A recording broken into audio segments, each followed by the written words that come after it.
সকল মোৰ YouTube channel Kakopathar RCS blog Assam. আজি বহুত নিয়মত লৈ আহিছোঁ আপোনালোকৰ মাজলৈ এটি নতুন ভিডিঅ'। গতিকে ভিডিঅ'টি প্ৰথমৰ পৰা শেষলৈকে চাই থাকক আৰু ভিডিঅ'টি যদি ভাল লাগে এটি লাইক কৰিবা, শ্বেয়াৰ কৰিবা আৰু ছাবস্ক্ৰাইব কৰি অল নটিফিকেশ্যনটো অন কৰি থবা। বলক এতিয়া ভিডিঅ'টি আৰম্ভ কৰোঁ।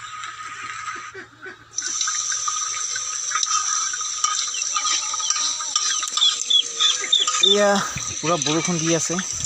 বৰষুণৰ মাজতে আমাৰ ঘৰৰ চাৰিওপিনে কেৱল পানীয়ে পানী। বানপানীয়ে নধৰা হৈছে বুলি ক'ব পাৰি। বানপানী মানে বানপানীয়ে হৈছে, এতিয়া বৰষুণৰ পানী। আৰু লাহেকৈ সন্ধিয়াও হৈ আহিছেগৈ।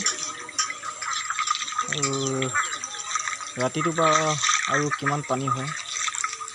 এইফালে চব্জি অলপ লগাইছিলোঁ হেন্দালিত, তিতা কেৰেলা,